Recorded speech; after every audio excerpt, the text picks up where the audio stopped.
초인종이 울리고 문을 여자 위층의 여자가 서 있었습니다. 어제 너무 죄송해서요. 밤마다 아이가 뛰어서 이거 제가 직접 구운 쿠키예요. 굳이 이런 것까지 안 하셔도 되는데요. 그녀는 고개를 숙이며 목소리를 떨었습니다.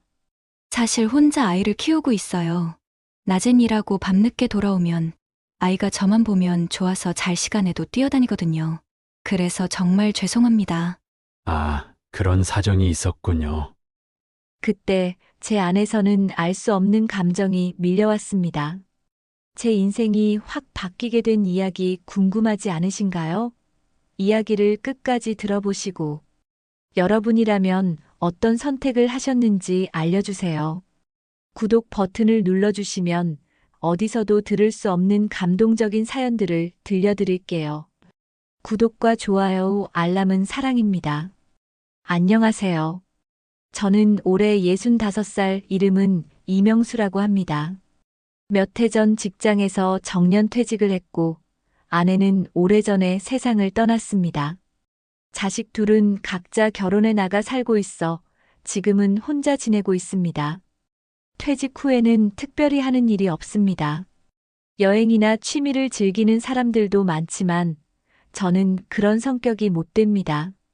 낯가림이 심하고 무뚝뚝하다 보니 사람들과 어울리는 게 서툽니다. 그래서 등산이나 운동처럼 혼자 할 수 있는 것만 이어가고 있습니다. 이웃과도 거의 교류가 없습니다. 같은 아파트에 살지만 눈인사 정도만 주고받을 뿐 대화를 나누는 경우는 없습니다. 그래서인지 사람들은 저를 차갑고 무뚝뚝하고 다가가기 어려운 사람이라 생각할 것 같습니다. 아내가 살아있을 때는 집에 들어오면 따뜻한 기운이 있었지만 이제는 집이 늘 조용합니다. 처음엔 적적했지만 지금은 혼자가 당연해졌습니다. 생활에 큰 불편은 없지만 웃을 일도 없고 누군가와 정을 나누는 법도 잊은 듯 했습니다. 저는 그렇게 고요한 일상 속에서 살아가고 있었는데 갑자기 작은 변화가 생기게 되었습니다. 어느 날 집에 들어서는데 문고리에 작은 종이봉투가 걸려 있었습니다. 무슨 일인가 싶어 손에 들어보니 떡 한 상자가 들어 있었습니다. 메모지에는 윗집에서 새로 이사 왔습니다. 잘 부탁드립니다라는 짧은 글씨가 적혀 있더군요. 흔히 볼 수 있는 이사 인사였습니다. 떡을 한 조각 입에 넣으며 이사 왔다니 아이들이 또 있는 집이면 시끄럽겠구나 하는 생각이 들었습니다. 역시나 그날 밤부터 이상한 소리가 들리기 시작했습니다. 천장에서 들려오는 쿵쿵거림이었습니다. 처음에는 이사 온 지 얼마 안 됐으니 가구라도 옮기는가 했습니다. 그런데 소리가 멈췄다가 또 나고 발자국 소리처럼 일정하게 반복되는 걸 보니 아이가 뛰어다니는 모양이었습니다. 첫날은 그냥 그러려니 하고 참고 넘어갔습니다. 하지만 이튿날, 그 다음 날도 마찬가지였습니다. 밤만 되면 위에서 쿵, 쿵 하는 소리가 울렸습니다. 낮에는 집이 조용해서 괜찮은데 유독 밤만 되면 윗집에서 나는 소리에 마음이 불편해졌습니다. 관리사무소에 몇 차례 전화를 걸었지만 상황이 나아지진 않았습니다. 그래서 제가 직접 올라가게 되었습니다. 대체 누가 사는 집인지 궁금해졌다고 해야 할까요? 현관 앞에 서서 한참을 망설였습니다. 저는 숨을 고르고 조심스레 초인종을 눌렀습니다. 딩동하는 소리와 함께 안에서 인기척이 들리더니 곧 문이 열렸습니다. 순간 준비해 온 말들이 머릿속에서 다 흩어져 버렸습니다. 제 앞에 서 있는 사람은 제가 생각한 것과 달랐습니다. 저는 윗집이 젊은 부부나 신혼부부일 거라고 막연히 짐작했습니다. 그런데 문을 열어준 건 40대 중반쯤 되어 보이는 수수하고 단정한 차림의 여자가 나왔습니다. 그녀는 문을 열자마자 당황한 표정으로 고개를 숙였습니다. 정말 죄송합니다. 아이가 또 뛰었나 봐요. 제가 신경을 더 써야 했는데. 연이어 고개를 숙이며 사과하는 모습의 순간 제 마음이 복잡해졌습니다. 분명 화를 내려고 올라왔는데 저렇게 미안해하며 울먹이는 얼굴을 보니 말이 잘 나오질 않았습니다. 저는 애써 무뚝뚝하게 대답했습니다. 밤마다 소리가 나서 잠을 잘 수가 없습니다. 신경 좀 써주셔야겠습니다. 목소리를 일부러 딱딱하게 냈습니다. 사실은 그 순간 이미 마음 한쪽이 약해졌는데도 괜히 더 냉정하게 굴고 싶었습니다. 그녀는 연신 죄송합니다. 앞으로 더 조심하겠습니다라며 고개를 숙였습니다. 그 진심 어린 사과에 제 화가 조금은 풀리는 것 같기도 했습니다. 집으로 내려오는 발걸음이 무겁게 느껴졌습니다. 문이 열리고 그녀의 얼굴을 본 순간 저 자신도 이유를 알 수 없는 복잡한 마음이 스멀스멀 올라오고 있었습니다. 윗집에 다녀온 다음 날이었습니다. 초인종이 울렸습니다. 누굴까 싶어 문을 열었더니 어제 만났던 윗집 여자가 서 있었습니다. 두 손에는 작은 상자가 들려 있었고 얼굴은 여전히 조심스러운 기색이었습니다. 어제 너무 죄송해서요. 직접 구운 쿠키예요. 받아주시면 감사하겠습니다. 저는 순간 당황했습니다. 이렇게 직접 찾아와 선물까지 내미니 쉽게 거절할 수가 없었습니다.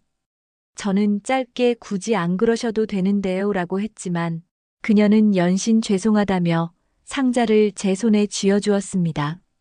현관 앞에서 잠시 서 있는 그녀의 눈빛이 흔들리는 게 보였습니다. 마치 뭔가 말하고 싶지만 망설이는 듯한 모습이었습니다. 그녀가 조심스럽게 말을 꺼냈습니다. 저 사실 혼자 아이를 키우고 있어요. 올해 8살이에요. 이름은 성빈이라고 합니다. 저는 멈칫했습니다. 그녀는 이어서 말을 이어갔습니다. 늦게 낳은 아이라서 더 애지중지하며 키우고 있는데 제가 생계를 위해 하루 종일 일을 해야 해서요. 낮에는 학원에 보내거나 집에 혼자 있게 하고 제가 밤늦게 들어오면 아들이 너무 반가운 나머지 신이 나서 잠도 안 자고 저랑 놀려고 합니다. 그래서 밤에 그렇게 뛰어다녔던 것 같아요. 정말 죄송합니다. 말을 이어가는 그녀의 눈가가 붉어지더니 금세 눈물이 맺혔습니다. 저도 모르게 그 모습에 시선이 오래 머물렀습니다. 그녀는 목소리를 낮추며 덧붙였습니다. 아이한테 미안해서도 울고 이웃분들께 피해를 끼치는 것 같아 더 죄송해서 잠을 잘 못 잤습니다. 앞으로 더 신경 쓰겠습니다. 저는 무슨 말을 해야 할지 잠시 망설였습니다. 제 성격상 쉽게 위로의 말을 건네는 사람이 아니었는데 그 순간만큼은 그냥 차갑게 대할 수 없었습니다. 그럴 수도 있죠. 아이가 있으면 집이 조용할 수는 없으니까요. 다만 밤에는 조금만 조심해 주시면 좋겠습니다. 제 목소리는 의외로 부드럽게 나왔습니다. 저 스스로도 놀랄 정도였습니다. 그녀는 고개를 끄덕이며 연신 감사합니다를 되뇌었습니다. 문을 닫고 거실에 앉아 상자를 열어보니 정성스럽게 구운 쿠키들이 가지런히 담겨 있었습니다. 문득 예전에 아내가 살아있을 때 이렇게 쿠키를 만들어서 주곤 했던 게 생각났습니다. 한 조각을 집어 먹었는데 평범한 맛이었지만 이상하게 마음이 편안해졌습니다. 어제와 달리 오늘은 그녀의 얼굴이 계속 떠올랐습니다. 오랜 세월 혼자 살아온 저와 마찬가지로 그녀도 외로운 싸움을 하고 있다는 게 전해졌습니다. 아이 하나를 지키기 위해 하루 종일 일터에서 버티고 밤늦게 집에 돌아와서는 아이에게 미안한 마음을 달래며 하루를 마무리하는 살. 그 이야기를 듣는 순간 저도 모르게 가슴이 저려왔습니다. 그날 이후로 저는 윗집을 의식하지 않을 수 없게 됐습니다. 엘리베이터 문이 열리면 그녀가 아이와 함께 서 있는 경우가 있었습니다. 아이 이름이 성빈이라는 건 이미 들었으니 자연스럽게 눈길이 갔습니다. 처음에는 그냥 공손히 인사만 했는데 아이가 해맑게 안녕하세요 라고 인사를 하면 저도 모르게 입가에 웃음이 번지곤 했습니다. 사실 저는 웃는 일이 거의 없는 사람인데 아이 앞에서는 표정이 달라지는 걸 저 스스로도 느꼈습니다. 아이를 키우느라 고생하는 모습이 눈에 보이고 그게 더 예뻐 보여서 더 그런 마음이 들었던 것 같습니다. 그렇게 조금씩 마음이 풀어지던 어느 날 과일 가게에 들렀다가 잘 익은 망고가 눈에 들어왔습니다. 원래는 저 혼자 먹으려고 산 거였는데 집에 와서 보니 문득 저 집에 가져다 드려야겠다는 생각이 들었습니다. 어느새 손이 망고 봉지를 들고 윗집으로 향하고 있었습니다. 초인종을 누르니 그녀가 나왔습니다. 제가 망고를 내밀자 잠시 놀란 듯 하더니 금세 웃으며 집 안으로 들어오라고 했습니다. 마침 저녁 준비를 하고 있었는데 같이 드시죠라는 말이 이어졌습니다. 저는 잠시 망설였지만 이상하게 그날은 거절하고 싶지 않았습니다. 식탁 위에는 수육이 먹음직스럽게 놓여 있었습니다. 오늘은 오랜만에 고기를 삶았어요. 성빈이도 오늘 친정에서 하루 자고 와서 먹을 사람도 저뿐이고 양이 많아서 같이 드시면 좋겠습니다. 그렇게 말하는 혜정 씨의 표정은 진심이 담겨 있었습니다. 저는 의자에 앉아 오랜만에 누군가와 함께 밥을 먹었습니다. 수육 한 점에 쌈장을 찍어 먹으니 괜히 더 맛있게 느껴졌습니다. 옆에서 누군가 젓가락을 움직이고 같이 잔을 채우며 건배를 나누는 순간 제 마음은 오래된 공허함에서 벗어나는 듯 했습니다. 혜정 씨는 막걸리를 꺼내 와 함께 마시자고 했습니다. 사실 저도 막걸리를 좋아했습니다. 막걸리 좋아하세요? 라는 물음에 제가 고개를 끄덕이자 그녀는 금세 웃음을 지었습니다. 식성까지 비슷하다는 게 반가웠습니다. 술잔이 오가며 대화가 조금씩 길어졌습니다. 그녀의 이름은 최혜정이었습니다. 그녀는 아이 이야기, 직장 이야기, 살아가는 고단함을 담담하게 풀어놓았습니다. 저는 주로 듣는 쪽이었지만 오랜만에 누군가에게 제 이야기를 조금씩 꺼내기도 했습니다. 정년퇴직 후의 공허함, 혼자 사는 일상의 허전함 같은 것들 말입니다. 그녀는 고개를 끄덕이며 제 이야기를 들어주었고 그 모습이 낯설지만 편안했습니다.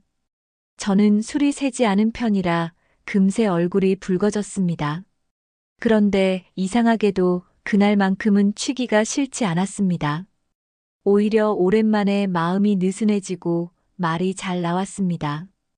혜정 씨도 마찬가지였습니다. 처음엔 조심스러운 태도였는데 술이 조금 돌자 웃음도 많아지고 말투도 한결 편안해졌습니다. 남들이 들으면 시시한 이야기일지 몰라도 그날 우리가 했던 이야기들은 모두 제게 다 특별하게 다가왔습니다. 그러다가 눈이 마주치면 언제부턴가 서로를 바라보는 시간이 길어졌습니다. 막걸리 잔을 건네다가 손끝이 스치면 괜히 가슴이 두근거렸습니다. 사실 저는 이런 감정을 다시는 느낄 일이 없을 거라 생각했습니다. 나이 들어 무뚝뚝하게만 살다 보니 사람과의 거리를 좁히는 법도 잊은 줄 알았습니다. 그런데 그녀 앞에서는 벽이 조금씩 허물어지고 있었습니다. 식탁 위 음식이 거의 비워질 무렵 순간에 침묵이 흘렀습니다. 저는 술김에 용기를 내 무심코 말했습니다. 참 오랜만에 이렇게 사람다운 저녁을 먹은 것 같습니다. 제 말에 그녀가 가만히 웃었습니다. 저도요. 명수 씨, 그 웃음은 제 마음속 깊은 곳을 건드렸습니다. 제가 얻어먹었으니 설거지는 제가 하고 내려가도록 하겠습니다. 저는 설거지를 하려고 싱크대로 갔습니다. 고무 장갑을 끼고 설거지를 하려고 물을 트려는 그 순간 혜정 씨는 제 등 뒤에 얼굴을 푹 기댔습니다. 설거지. 나중에 제가 할게요. 오늘은 마저 얘기하고 싶어요. 뒤를 돌아보자 혜정은 사슴 같은 눈망울을 한 채로 저를 올려다봤습니다. 직접적으로 말을 하진 않아도 우리는 서로를 원하고 있다는 사실을 알아차릴 수 있었습니다. 저는 고무 장갑을 벗어 던지고 혜정 씨를 따뜻하게 안아주었습니다. 제 나이 60 넘어 이런 감정과 경험이 찾아올 줄 꿈에도 몰랐습니다. 이게 꿈인가 싶었지만 눈앞에 혜정 씨를 믿기로 하였습니다. 그날 밤 저 또한 오랫동안 꽁꽁 숨겨오고 있었던 저의 깊은 외로움을 다 끄집어내었습니다. 그녀 또한 마찬가지인 것 같았습니다. 행복해서 어쩔 줄 모르겠다는 말만 계속하는 혜정 씨를 보니 안쓰럽기도 하고 또 한편으로는 기분이 좋기도 하였습니다. 그 밤은 참으로 오랜만에 느껴본 따뜻함이었습니다. 누군가 곁에 있다는 안도감, 마음을 나눌 수 있다는 기쁨이 오롯이 스며 있었습니다. 저에게는 지난 세월 잊고 지냈던 감정이었고 그녀에게는 홀로 버텨온 시간 끝에 찾아온 위로였을 겁니다. 새벽이 다가올 때쯤 모든 종류의 대화가 다 끝나고 우리는 말없이 서로를 바라보았습니다. 후회보다는 이상한 평온함이 찾아왔습니다. 다시 일상으로 돌아가야 한다는 걸 알면서도 그 순간만큼은 세상에 둘뿐인 듯 고요하고 따뜻했습니다. 그녀의 품에서 잠시 잠이 들었고 깨고 나서야 정신이 들었습니다. 저는 황급히 자리에서 일어나 집으로 내려왔습니다. 문을 닫고 거실에 홀로 앉았는데 가슴이 복잡하게 뛰었습니다. 내가 무슨 일을 한 거지? 저는 스스로에게 수없이 물었습니다. 여태 어떻게 살아왔는지 잘 모르는 윗집에 사는 여자와 사랑에 빠졌지만 그녀와 저 사이의 나이 차이, 제 자식들, 그리고 그녀의 어린 아들 성빈까지 또한 어딘가 있을 성빈이의 친부까지 온갖 생각이 머릿속을 스쳐 지나갔습니다. 자식들이 알게 된다면 어떤 반응을 보일지, 사회의 시선은 어떨지, 제 스스로 감당할 수 있을지 확신이 서지 않았습니다. 하지만 한편으론 이상하게도 후회가 되지 않았습니다. 오랜 세월 동안 느끼지 못했던 따뜻함과 설렘이 아직도 제 안에 남아 있었기 때문입니다. 저도 이렇게 변할 수 있는 사람이고 가능한 사람이란 걸 보여준 여자를 만난 것도 행운이라고 생각했습니다. 불현듯 웃고 있는 그녀의 얼굴이 떠올랐습니다. 밤새 그 웃음이 제 마음을 계속 흔들었고 또 보고 싶다는 10대 시절 하곤 했던 감정이 생기는 것을 느꼈습니다. 다음 날 아침 초인종 소리에 눈을 떴습니다. 문을 열자 혜정 씨가 작은 도시락 가방을 들고 서 있었습니다. 출근하기 전에 드려요. 점심때 먹으려고 싼 샌드위치예요. 명수 씨도 드셔보세요. 환하게 웃는 얼굴을 보니 가슴이 덜컥 내려앉는 것 같았습니다. 저는 순간 무슨 말을 해야 할지 몰랐습니다. 겨우 고맙습니다라는 말만 내뱉었는데 그 목소리가 어쩐지 떨렸습니다. 식탁에 앉아 샌드위치를 한 입 베어 물었을 때 마음속에서 오랜만에 설렘이 일렁였습니다. 단순히 음식 때문이 아니었습니다. 누군가가 나를 위해 정성을 들였다는 사실, 그리고 그 사람이 방금 전 환하게 웃으며 내 손에 건네줬다는 기억이 제 가슴을 두근거리게 만든 겁니다. 이런 여자를 아내로 두면 참 행복하겠구나 생각했습니다. 그 후로 우리의 만남은 자연스럽게 이어졌습니다. 성빈이가 학원에 간 틈이면 혜정 씨가 조용히 제 집을 찾아왔고 제가 윗집에 올라가는 날도 있었습니다. 둘만 있을 수 있는 소중한 시간이 났다 하면 서로를 찾았습니다. 괜히 명분을 만들 필요도 없었습니다. 그냥 말하지 않아도 서로가 원하는 모든 것들을 다 채워줄 수 있는 관계가 되었습니다. 이렇게 틈날 때마다 시간을 같이 보내는 게 당연해진 듯 했습니다. 그렇게 시간이 쌓이면서 서로에 대한 애정도 깊어졌습니다. 성빈이와도 자주 어울렸습니다. 주말이면 세 사람이 함께 저녁을 먹거나 동네 공원에 산책을 나갔습니다. 아이 손을 잡고 분식집에 들러 떡볶이를 사주기도 했습니다. 아이는 금세 저를 따르며 웃었고 저 역시 그런 모습을 보는 게 즐거웠습니다. 집에 돌아오면 공허했던 공간이 어느새 따뜻한 온기로 채워져 있는 듯 했습니다. 저는 문득 이게 작은 가족이라는 거구나 하고 느꼈습니다. 아내가 떠난 뒤 오랫동안 잊고 지냈던 풍경이 다시 제 삶에 들어온 것이었습니다. 오랫동안 무채색 같던 제 일상이 조금씩 색을 되찾는 기분이었습니다. 하지만 이런 변화는 오래 숨길 수 없었습니다. 특히 제 딸은 제 생활에 관심이 많은 편이었습니다. 평소에도 한 달에 한두 번은 전화를 걸어 안부를 묻고 자주는 아니어도 가끔은 집에 찾아와 살림살이도 챙겨주곤 했습니다. 그날도 딸이 예고 없이 집에 들렀습니다. 저는 마침 혜정 씨가 싸준 반찬을 냉장고에 넣고 있었습니다. 딸은 금세 눈치를 챘습니다. 아빠, 이건 뭐예요? 아빠가 만든 게 아닌 것 같은데? 저는 순간 대답이 막혔습니다. 얼버무리려 했지만 딸의 눈은 이미 예리하게 번뜩이고 있었습니다. 너 왜 말도 없이 오는 거니? 아빠, 요새 제 연락에 답도 안 하시고 대체 뭐 하고 사시는 거예요? 갑작스런 딸의 예리한 질문에 말문이 막혔습니다. 며칠 뒤에는 더 분명한 상황이 벌어졌습니다. 저의 생활에 변화가 생겼다는 걸 알고 계속 의심을 풀던 딸은 또 저희 집에 찾아왔습니다. 그때 제가 놀이터에서 혜정 씨와 함께 성빈이에게 공을 차주고 있는 걸 우연히 딸이 목격한 겁니다. 멀리서도 그 모습은 충분히 오해 아닌 오해를 살만했습니다. 딸은 곧장 다가와 저를 불러 세웠습니다. 아빠, 그 집 여자분하고 무슨 사이예요? 딸이 다그치듯 물었습니다. 저는 순간 말이 막혀서 눈만 껌뻑였습니다. 무슨 사이긴. 그냥 윗집에 새로 이사 온 이웃이야. 억지로 태어난 척 대답했지만 딸의 표정은 점점 굳어갔습니다. 이웃인데 왜 같이 아빠한테 반찬을 해주고 왜 그 아이랑 놀아주고 그러세요? 아까 놀이터에서 분위기가 남다르던데요. 저는 한숨을 내쉬며 말을 이어갔습니다. 그 집 여자가 혼자 아이를 키우거든. 힘들어 보여서 가끔 밥도 같이 먹고 아이랑 시간을 보낸 거다. 별일 아니야. 별일이 아니라고요? 딸은 목소리를 높였습니다.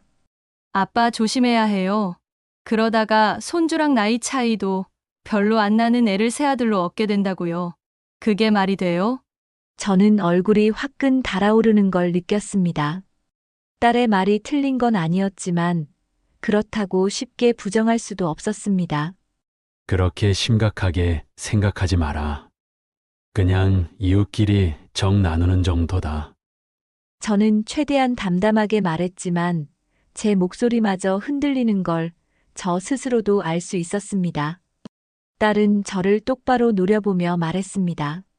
아빠, 저 그 집 여자 직접 만나서 얘기할 거예요. 아빠한테 괜히 기대하는 거면 안 되잖아요. 저는 급히 손사래를 쳤습니다. 그럴 필요 없다. 괜히 상처 줄 수도 있다. 딸은 단호하게 말했습니다. 아빠, 당장 정리하세요. 이사 가시고 싶으시면 도와드릴게요. 한 번만 더 계속 만나는 거 보이시면 저 당장 위층 올라갈 거예요. 그 순간 제 가슴은 무겁게 내려앉았습니다. 아무리 부정하려 해도 딸 눈에는 이미 모든 게 사랑으로 비쳐버린 겁니다. 딸이 돌아가고 며칠 후 저녁이었습니다. 갑자기 초인종 소리가 울려 문을 열자 눈가가 붉어진 혜정 씨가 서 있었습니다. 무슨 일이에요? 제가 묻자 그녀가 떨리는 목소리로 말했습니다. 오늘 낮에 따님이 오셨어요. 순간 저는 숨이 막혔습니다. 그녀의 말이 이어졌습니다. 저한테 이렇게 말씀하시더라고요. 아빠한테 기대지 말고 아이 키우는 건 혼자 책임지라. 우리 집까지 끌어들이지 말라고요. 저는 고개가 절로 숙여졌습니다. 이미 예상은 했지만 막상 들으니 더 마음이 무거웠습니다. 그녀가 덧붙였습니다. 저는 뭐라 대답도 못했습니다. 그냥 고개 숙이고 듣기만 했어요. 하지만 제 아들이 상처받는 건 못 참겠습니다. 성빈이가 괜히 이상한 눈길 받거나 누군가에게 몰아듣는 건 저한테는 견딜 수 없는 일이에요. 저는 급히 손을 내저으며 말했습니다. 그런 말까지 들을 필요 없는데 내가 잘 얘기할게. 딸이 괜히 오해해서 그런 거야. 하지만 그녀는 고개를 저었습니다. 명수 씨, 저는 괜찮습니다. 하지만 우리 성빈이가 상처받으면 그땐 저도 더는 버틸 수가 없을 것 같아요. 사실 저는 제 딸이 그렇게까지 나올 줄 몰랐습니다. 다만 시간이 지나면 이해해 주리라 막연히 생각했던 겁니다. 그런데 현실은 달랐습니다. 자식들의 반대는 생각보다 훨씬 단호했고, 그로 인해 혜정 씨의 마음은 크게 흔들리고 있었습니다. 저는 스스로에게 수없이 물었습니다. 내가 뭘 바라는 걸까? 지금 나이에 새로운 가족을 만드는 게 맞는 걸까? 자식들이 등을 돌리면 어떻게 해야 하지? 하지만 고민이 깊어질수록 마음은 이미 그녀와 성빈 쪽으로 기울어 있었습니다. 그들과 함께 있을 때의 따뜻함을 저는 이미 알아버렸습니다. 그 시간을 다시는 없던 일처럼 지워버릴 자신이 없었습니다. 딸의 말도 이해했습니다. 아버지가 나이 차이 많이 나는 여인과 새 가정을 꾸린다는 게 얼마나 충격적일지 짐작했습니다. 하지만 저는 평생 가족을 위해 살아왔습니다. 젊을 때는 부모로서, 가장으로서 늘 누군가의 기대를 짊어졌습니다. 이제 와서 또다시 자식들의 눈치를 보며 제 마음을 버리라는 건 너무 가혹한 일처럼 느껴졌습니다. 저는 결국 모든 걸 내려놓기로 결심했습니다. 자식들의 반대도 주변의 시선도 다 중요하지 않았습니다. 이제는 남은 생을 어떻게 살아가느냐가 더 큰 문제였습니다. 저는 더 이상 혼자 공허하게 살고 싶지 않았습니다. 그녀와 성빈이가 제 옆에 있어준다면 다른 건 감당해낼 수 있다고 마음을 다잡았습니다. 혜정 씨를 찾아가 조심스럽게 말을 꺼냈습니다. 예정 씨, 더는 망설이지 않겠습니다. 다 필요 없어요. 그냥 함께 살아요. 내가 성빈 아버지가 되어주겠습니다. 제 말에 그녀는 눈을 크게 떴습니다. 한동안 아무 말이 없었습니다. 그러다 눈물이 고이더니 조용히 고개를 끄덕였습니다. 그 순간 제 가슴은 오래된 돌덩이를 내려놓은 듯 가벼워졌습니다. 물론 자식들의 반대는 더 거세졌습니다. 딸은 전화를 걸어와 울부짖듯 말했습니다. 아빠, 제발 정신 차리세요. 우리 가족 다 버리고 그 여자랑 아이랑 새 가정을 만들겠다는 거예요? 저는 담담히 대답했습니다. 그래, 이제는 내 삶을 살고 싶다. 내가 이해하지 못해도 괜찮다. 아들은 처음엔 말없이 듣기만 했지만 결국 연락을 끊었습니다. 두 자식 모두 등을 돌렸습니다. 명절에도 찾아오지 않았고 안부 전화조차 사라졌습니다. 예전 같았으면 견디기 힘들었을 겁니다. 하지만 지금은 달랐습니다. 제 곁에는 혜정 씨와 성빈이가 있었기 때문입니다. 우리는 결국 한 집에서 살기 시작했습니다. 아침이면 성빈이가 졸린 눈을 비비며 아빠 학교 다녀오겠습니다라고 말했습니다. 처음엔 그 말이 낯설었지만 들을수록 마음이 따뜻해졌습니다. 퇴직 후 고요하기만 하던 집이 이제는 웃음소리로 가득했습니다. 저녁이면 혜정 씨와 함께 밥상을 차리고 성빈이와 하루 이야기를 나누며 숟가락을 들었습니다. 가끔은 셋이서 근처 공원에 산책을 나가기도 했습니다. 사람들의 시선이 따라오는 걸 모를 리 없었지만 신경 쓰지 않았습니다. 제 안에는 이미 새로운 가족이 자리 잡았기 때문입니다. 물론 여전히 자식들 생각이 아예 없는 건 아니었습니다. 가끔 밤에 혼자 있을 때면 딸과 아들의 얼굴과 그 손주들의 얼굴이 떠오르고 보고 싶다는 마음이 올라오기도 했습니다. 하지만 후회하지는 않았습니다. 늦은 나이에 이렇게 마음을 흔드는 만남이 있을 줄은 꿈에도 몰랐습니다. 하지만 그것이 찾아왔고 저는 받아들였습니다. 사람들은 뭐라 할지 몰라도 제겐 분명 두 번째 봄이었습니다. 이제 제 삶은 더 이상 공허하지 않습니다. 다시금 살아있다는 기분을 선물 받은 것 같습니다. 이야기가 재밌으셨다면 좋아요와 구독 부탁드립니다. 감사합니다.